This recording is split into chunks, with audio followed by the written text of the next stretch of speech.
You're listening to The Secrets of Star Trek, where we discuss the hidden layers and deeper meanings found in all the Star Trek TV series, movies, and more. And today we're discussing the latest Lower Decks episode, A Farewell to Farms. I'm Dom Bettinelli, and joining me today on the panel are Father Jason Tyler. Hey, Father.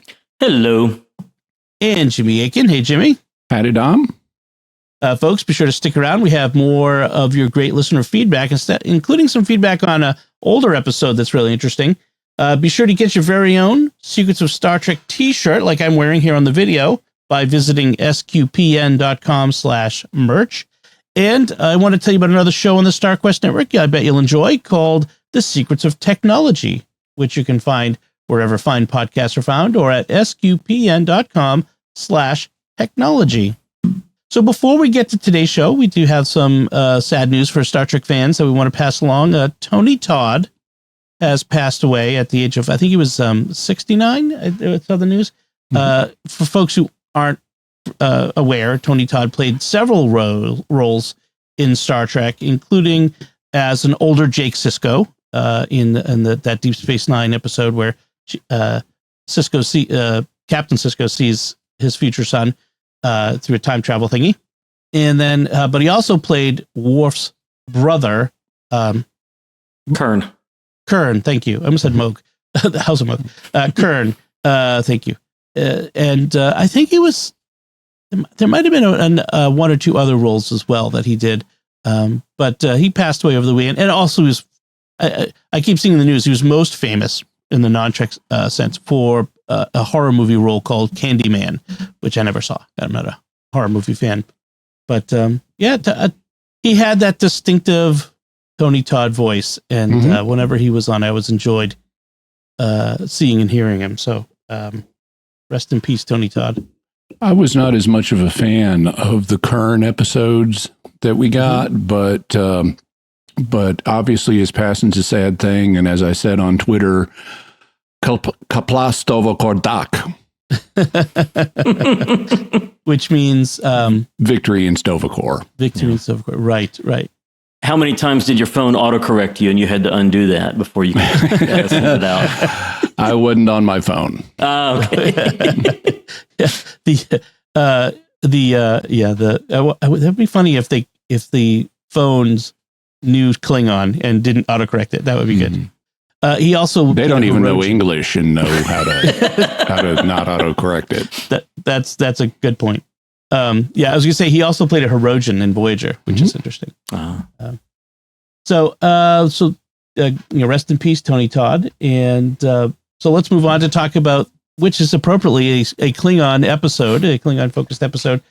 Jimmy, can you give us a recap of A Farewell to Farms? This week, Mariner and Boimler show up on Kronos, where they meet up with our old friend Ma'ach, who is working on his family farm making blood wine because he's been stripped of his captaincy for letting his crew mutiny. Mariner convinces him to try to get his captaincy back, but this isn't going to be easy because the board that oversees these matters is headed by Barg, whose brother Ma'ach has killed. He must go through a painful set of rituals, and Mariner, Boimler, and his brother Malor assist him in these as his crew. But the final rite involves sacrificing one of his crew. Ma'ach then performs the rite of forced conscription on Barg and forces him to surrender. This makes him part of Ma'ach's crew, and Ma'ach says he can now either be sacrificed for the final test or just let him have his captaincy back. But in a cowardly move, Barg stabs Ma'ach in the back and Ma'ach kills him, thus regaining his captaincy. Meanwhile, back on the Cerritos, Dr. Miglimo is all a Twitter because two celebrity food critics of his race will be on board the ship. But the critics are sarcastic snobs who declare every food they eat bland, even when Miglimo has gone to great lengths to prepare them delicious food. They end up sentencing Miglimo to food prison. When they arrive at their homeworld, they escort him off the ship, and everyone is given the ceremonial Grecian food, which the food critics declare delicious. However, Rutherford and Tindy revealed that they swapped the Greedan food with awful taste and replicated stuff, and the food critics are revealed as frauds who have lost their sense of taste. Dr. Miglimo realizes this is a psychological condition caused by the pressures of their job, and he offers to help them as a cook of the mind. Finally, back on Kronos, Mariner reveals that she had a secret part of her mission to the Klingon homeworld. She needed a Klingon captain, which Ma'ach is now, to help her scan one of the dimensional rifts that has appeared in Klingon space. And when the scan is run, it turns out that the holes in space are not natural, but someone is causing them. The end. Bum, bum, bum. Father, your impressions of this one? Yeah, I mostly enjoyed the A plot with the Klingons and had a few good laughs there. As far as the B plot with the Kloakan foodies, I found it, rather bland, I guess you could say. Very good. How about you, Jimmy? I agree. I wasn't a huge fan of this episode. I mean, it was fine. I didn't object to it, but the character Ma'ach is someone we've seen several times over the seasons, but not so much that I remembered him. And that made it hard for me to relate, harder to really get into the A plot. But I did like a lot of the A plot. One thing that they did that with Boimler this episode was he was not at all, he's normally a scaredy cat. He's afraid of anything. And in this, he's just totally embracing all this Klingon pain stuff. And that's a writing choice they made to avoid him just being cliche Boimler the whole time, because it really would have slowed down the A plot if he had been freaking out at every painful thing. So they decided, he's being brave Boimler now, so he's geeking out on how Klingon this all is. And I thought that was a good writing choice. I also thought the A plot was cleverly constructed, especially with the rite of forced conscription. Where Barg is forcibly conscripted so he can be the sacrifice or just give him his captaincy back. And then he does this cowardly thing, which we've seen Klingons do before, and Klingon leaders do before, which allows us to have a proper Klingon death, rather than Ma'ach just killing him, for overt reasons. It's clear in terms of their culture he deserved this. The Kloakan thing with Dr. Miglimo's race, I agree, Father Tyler, it was bland. It felt like one joke that was stretched too far. It was, the ending was from the first time they declared food bland. It's like, okay, I know exactly where this is going. They're going to be frauds. Yeah. I also was amazed that they are called Kloakans. I was going to bring that up. Wow. For people who may not know, birds have an orifice at the bottom of their torsos called a cloaca, and they use it for everything. It is the opening to their digestive tract, their urinary tract, and their reproductive tract. So they use their cloaca all the time. And having Dr. Miglimo's race named that was, for anyone who knows their science jargon, wow. Yeah, if you were to translate it, which we won't, it would. Well, literally in Latin, it means sewer. Yeah, they spell it differently. Yeah, they spell it with a K instead of a C. And there's a W in there and some other letters, but yeah, the one that we know is CLOACA. Yeah, they spell it with K's and W's and H's and stuff. But yeah, I was going to comment on that as well. It was like, I know I said last time that, I wish we had, we haven't been seeing the secondary characters as much. Dr. Miglimo is maybe the least interesting of those secondary characters.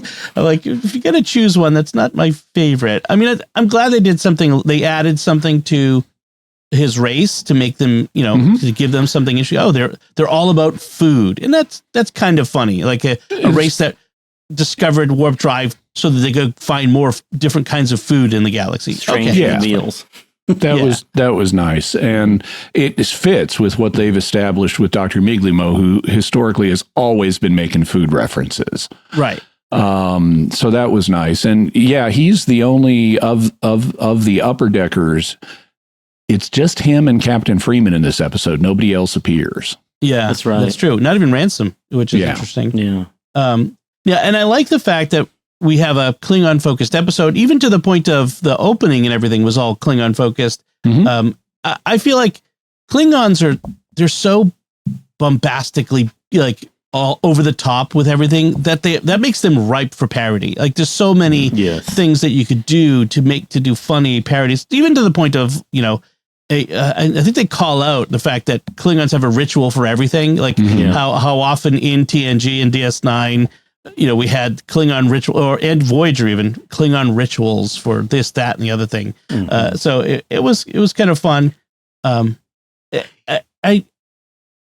opening, they changed the opening, the titles, the song, the music, the theme music, everything, and I felt like it was paying an homage to something, and I couldn't put my finger on what it was. Like I didn't know if it was like supposed to be like a generic Western, or even like The Mandalorian, or some Star Trek movie. I couldn't figure out what they were doing. I saw someone analyzing that, but I don't remember what they concluded. Yeah. It was. I mean, it wasn't bad. It was certainly different, but it has a very sweeping kind of. It does feel Western. But it has this kind of very sweeping frontier grandeur kind of feel to it. At one point when they sort of zoom out and you see the farm there with kind of just nothing around it in the background, one of my first thoughts was the first Star Wars movie. Yeah, I thought of that too. That Luke Skywalker grew up on. Right. Yeah, the music is not the same, but I thought of that too. Yeah. There is a shot of Ma'a farming up his gok worms. That's, I guess they use gok to make blood wine, and it's a very similar shot to Picard. And I don't know if it was in the Picard series or it was the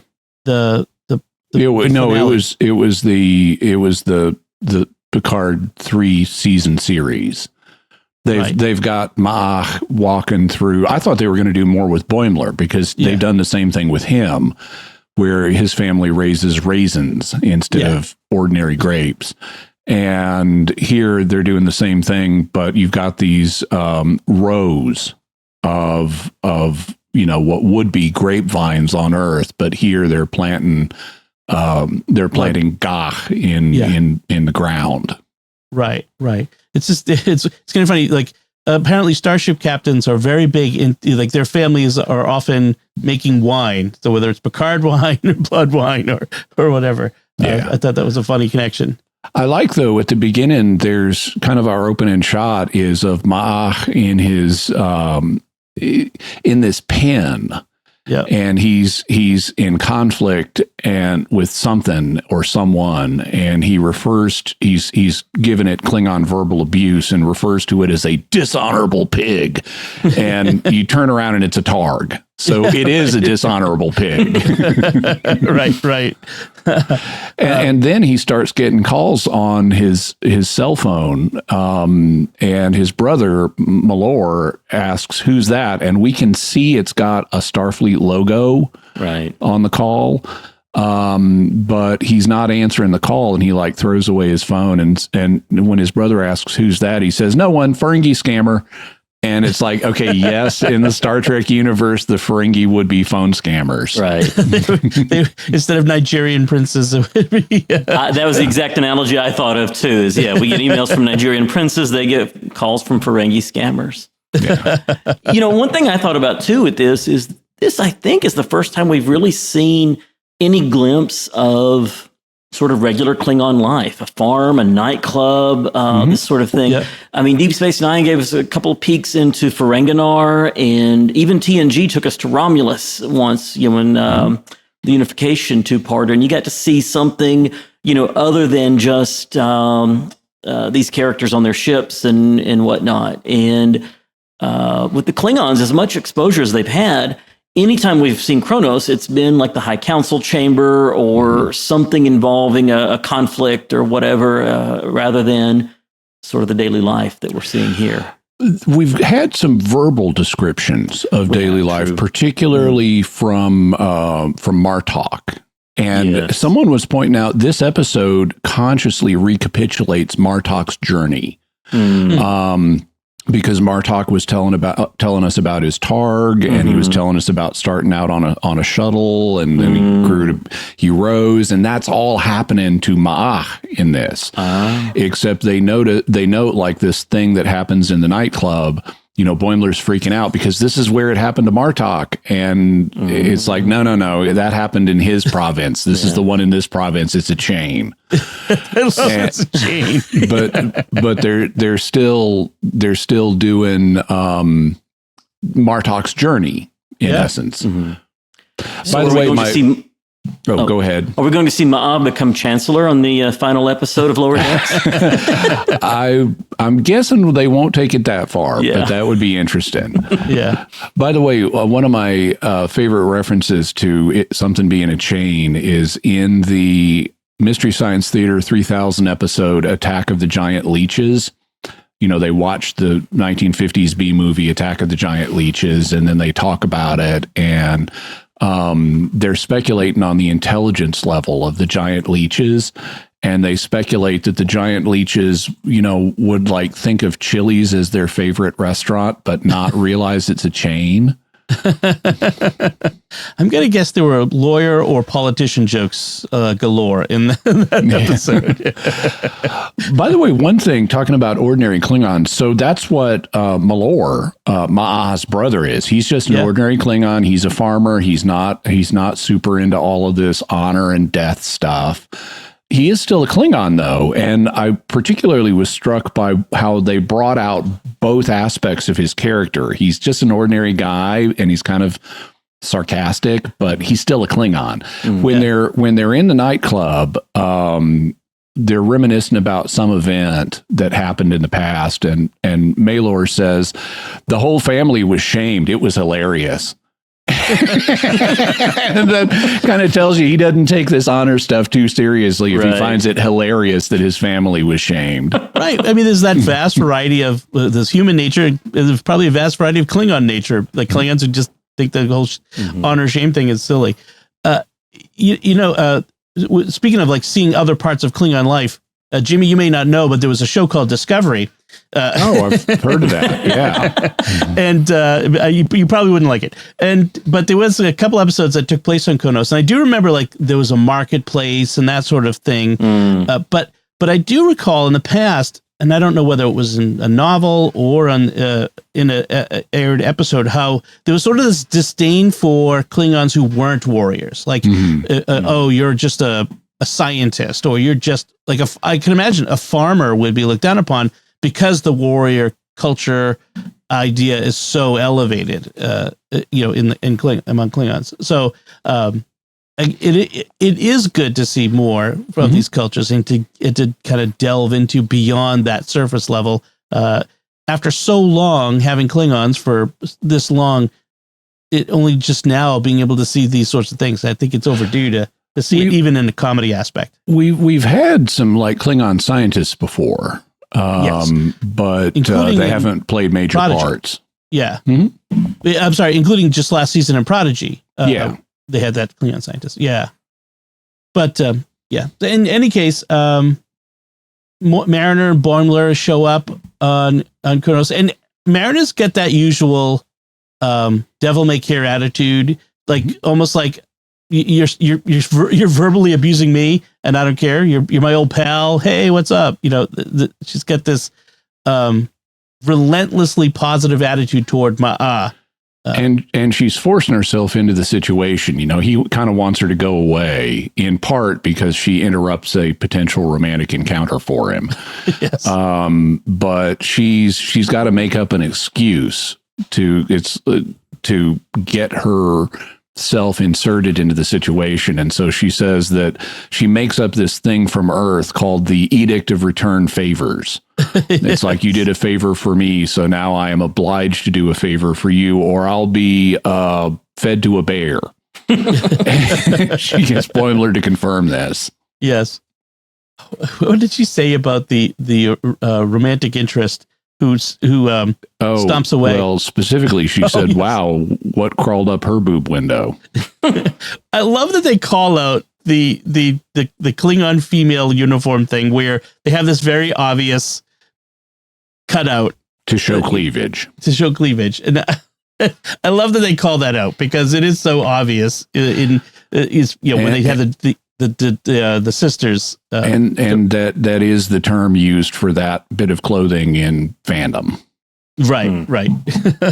So like the DC superhero and Power Girl has one of those. Right. So there's a real deep cut Easter egg in this one. There's a brief scene, of these two guys on, well, we'll use the Star Wars term, speeder bikes, hover bikes, Klingons, and they kind of crash or into each other. And one yells, experience beige. You experience beige too, and it's actually a reference to the 1993 VHS video game called The Klingon Challenge, starring Robert O'Reilly, who in TNG and DS9 was Gowron, but in this is another Klingon named Kavok, who used the phrase experience beige every time a player failed a task, and it became something among fans to, who were fans of this game. I had that game once upon a time. Yeah. Okay.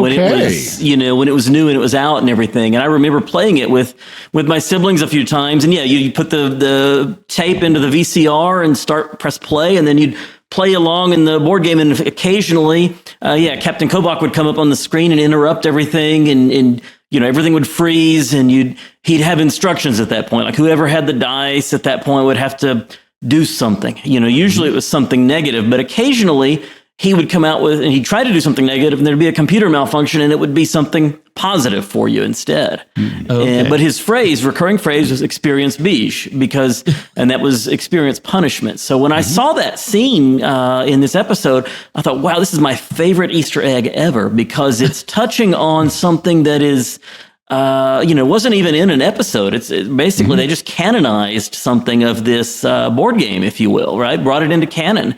Not necessarily the game itself, I guess, but at least that phrase. And again, I had thought the game was so obscure that I was wondering how many people would even catch on. But I went and kind of searched for it after watching the episode, and I said, okay, there's more info here online about it than I had thought there might be. Yeah, I saw a supercut of Robert O'Reilly saying it over and over on YouTube and stuff. I thought that was really, really cool too. And Father, you actually said it to me as I was coming out of Mass Saturday. That's right. and at first I didn't hear what you said. Right. You repeated it, and then it's like, oh yes, experience beige. I wanted to see it, and of course it was kind of crowded and there's a lot of noise. I wanted to see if I said it, if you would turn around and say, no, you experience beige. That's great. This is what I love about Lower Decks is it is a show for the big time Trekkies who like only a super fan is going to recognize this. Someone who had this 1993 VHS game, way back in the day. I mean, even I didn't know about this one until I saw it online. That's one of the things I love about Lower Decks is it's a show by fans for fans. Only someone who's a fan, a deep cut fan would even know to write this joke, never mind to recognize it. So I do love that.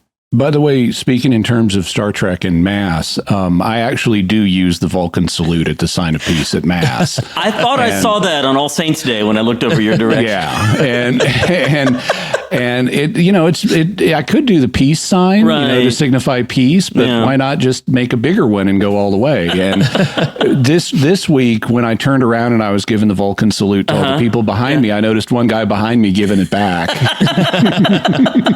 Well, as Leonard Nimoy says, the Vulcan salute came out of a Jewish prayer gesture, so it did. Yeah. So why not?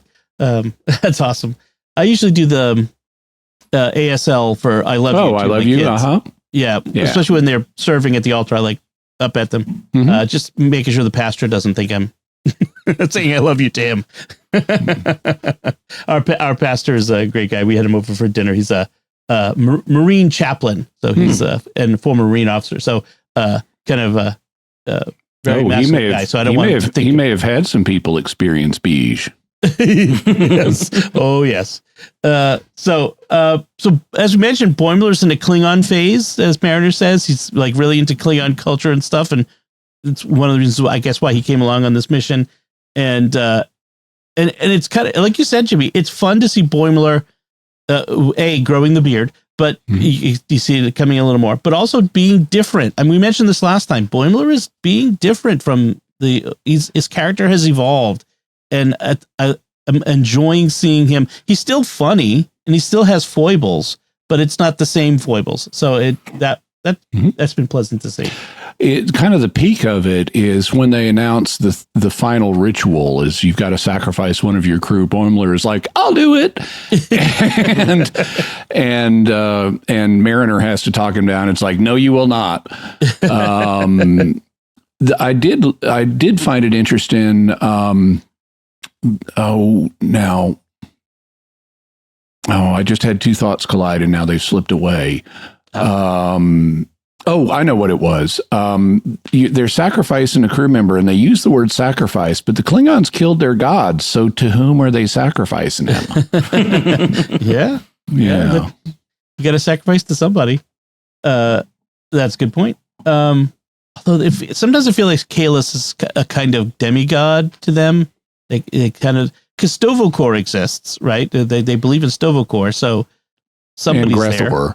I liked that they when they do the rite of forced conscription, Barg says he's not going to participate, and Ma'a says, then prepare for Stovokor, and that would make sense because they're fighting. And if he dies, then he would go to Stovokor if he dies in the fight, because it's the place of the honored dead.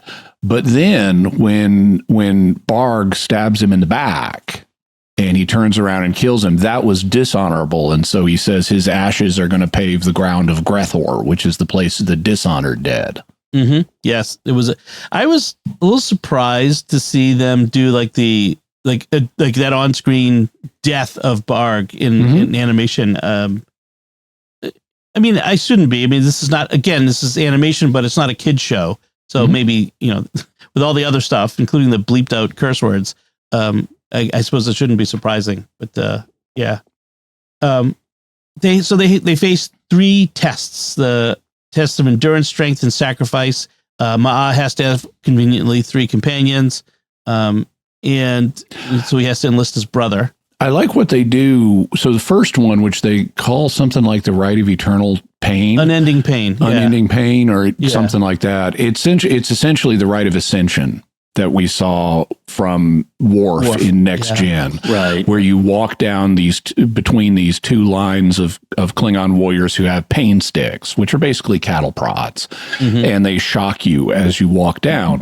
Only here they say that it's like the line is divided into three segments, and every time you get to a new segment, the voltage doubles.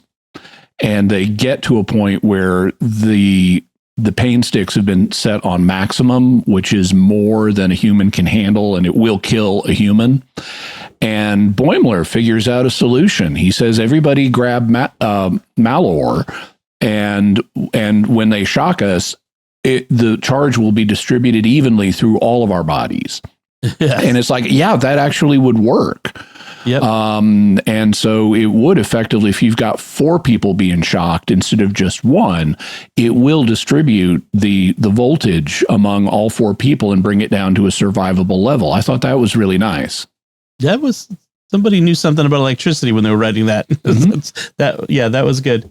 And then the next ritual is the wrestling Barg's pet Targ. A giant Targ. Yeah.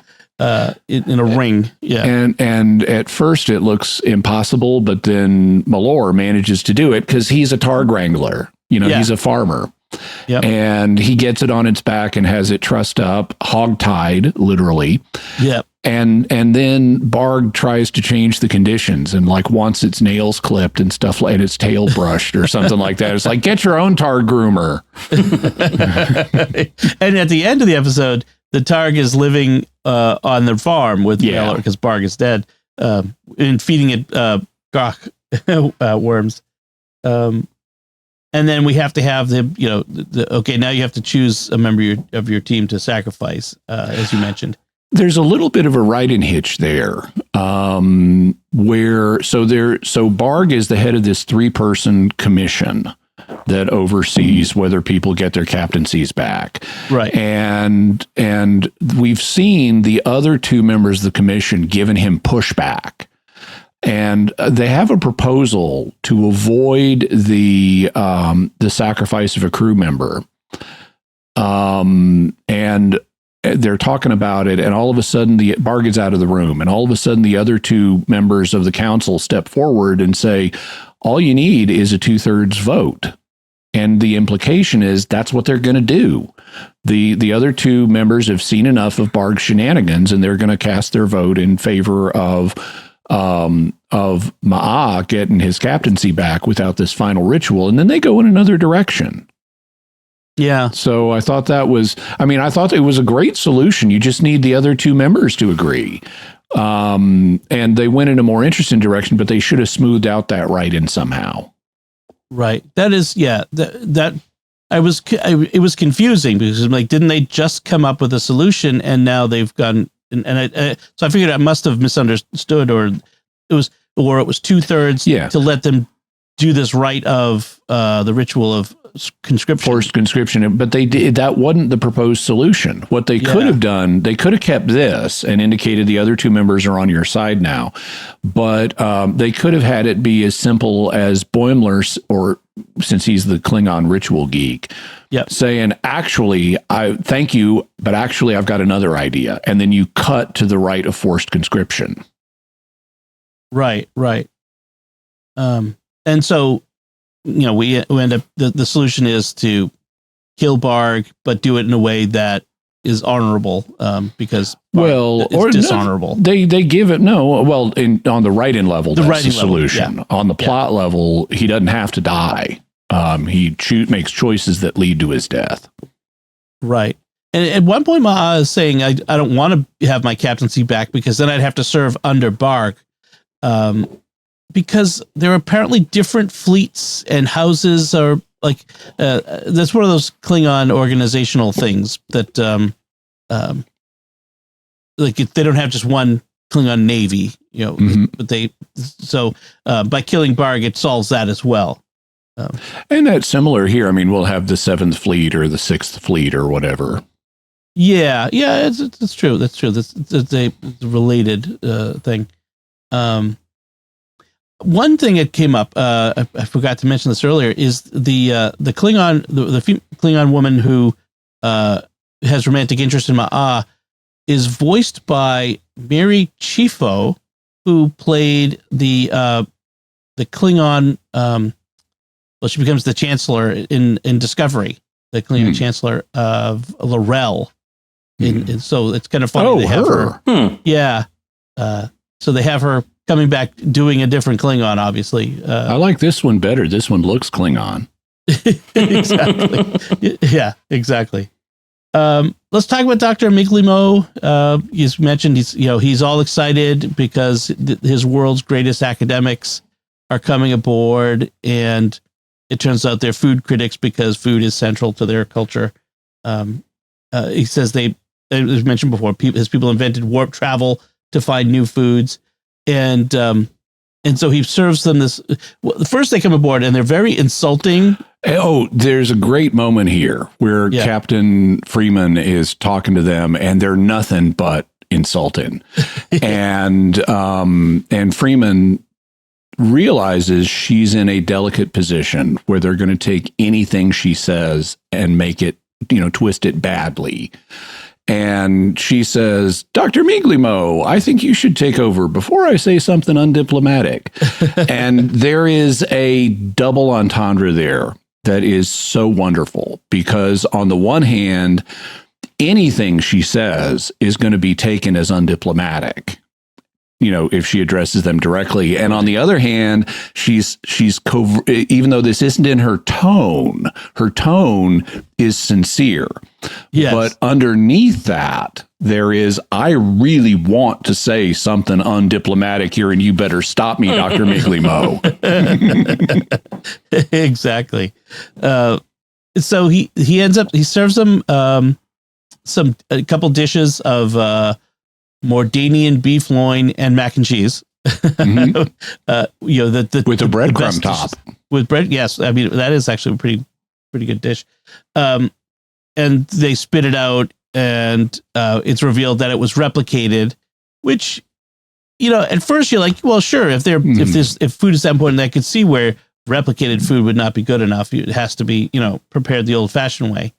But then they end up making this other dish of hogfish, galantine, and from scratch, with Tendi and Rutherford both assisting, and even that is bland, and they're like, that's impossible. It's bland. Yeah, and they say it's bland, and have you never heard of salt? And Miglimo is like, it's covered in it.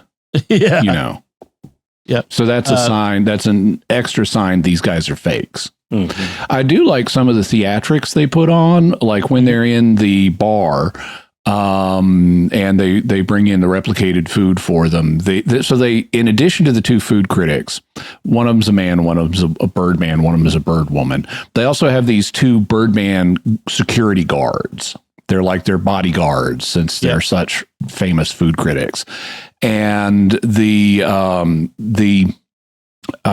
talking about the lighting in the bar, and I guess it's a bar and grill because they also serve food there. Yeah. But they're complaining about the light-in, and Captain Freeman says, actually, our light-in here has been specially designed to work for all sentient life forms, for all living beings.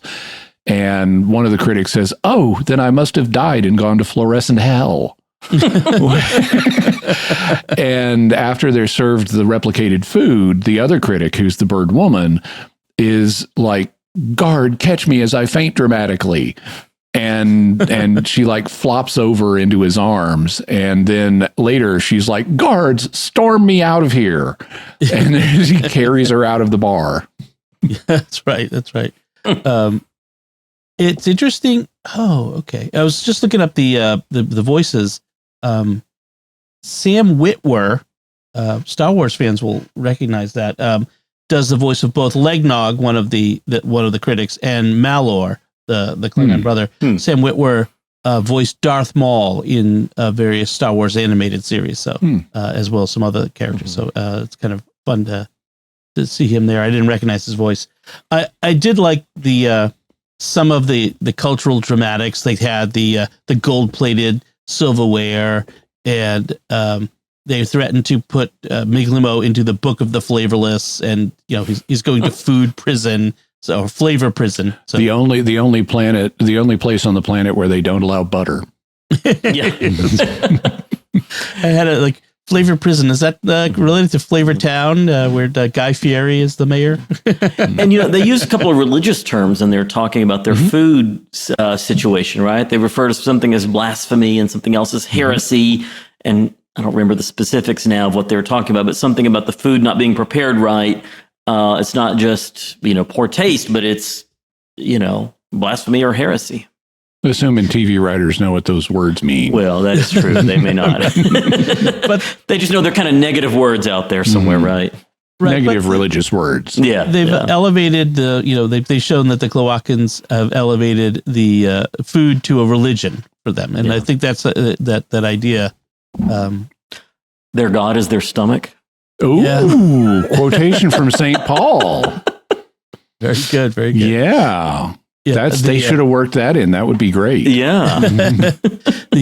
I mean, the ways I've seen some Yelp reviews, I can imagine some people were worshiping their food.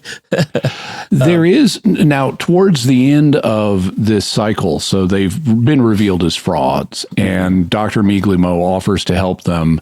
He says he can help them. It'll take many sessions, but he can still help them as long as they provide the high-end catering. and Tendi says, kind of in the background, not where they can hear her, but says in the background, is that ethical? And Captain Freeman is like, shh, those two are punks. Let him have the win. And I liked seeing her say that. That was good. But in terms of insufferable food critics, what this reminded me of is a movie that came out 2 years ago in 2022 called The Menu. It is, I've heard of wow. It is an intense thriller. Sort of horror thriller about insufferable food critics, and they're just desserts.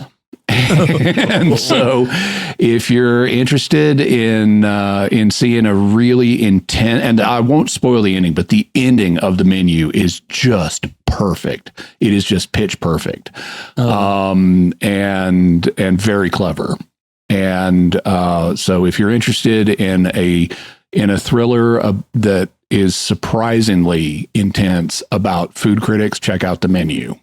Okay. So the way that they catch the critics here, by the way, is the traditional greeting when you arrive on Cloaca is an amuse-bouche. Mm-hmm. Which is French for it amuses the mouth. Yes. It's like a little hors d'oeuvre. And it's always supposed to be oysters. And it turns out that Tendi and Rutherford have replicated what they say is excrement. Yes. Not using that word, but they say it's excrement. And yes. I've assumed that's non-literal. Well, yeah, but it looks like the oysters that they're serving, but yeah, they say it's replicated feces or excrement, and it smells bad enough and tastes bad enough that they should have recognized it from far off, and that's how they catch them. Like, how could you possibly, have thought that tasted good? And so they are forced to admit their deception. And I like they bring back the, I guess now Cloacan reflex of in anxiety they puff up all their feathers and look huge. Yes, that's a good callback. And then we get the reveal of what Mariner was there all about, and we get the confirmation of what our season arc is really going to be, which is these dimensional rifts. And it advances a little since we now know they're intentional, so that means there's a big bad behind them. Right. That's right. And that Mariner had been sent there to scan it, and they needed a Klingon captain, and Barg was being an obstacle. Mm-hmm. So he needed to be removed, and Ma'a was basically maneuvered him into removing Barg as an obstacle. So kind of interesting use there. So is there any other notes or anything else to say about this one, Father? No, I think we covered everything that I had noted. Well, one small thing, we see Klingon blood again, the same color as it was in Star Trek 6. That's right. Yeah, the pinkish color. How about you, Jimmy? Nope. Okay. I do not recognize that Boimler had been bleeding pretty good when in the Klingon bar. There was blood on the floor, and it was red. So I'm like, I wasn't sure whether it was his or just it's a Klingon bar.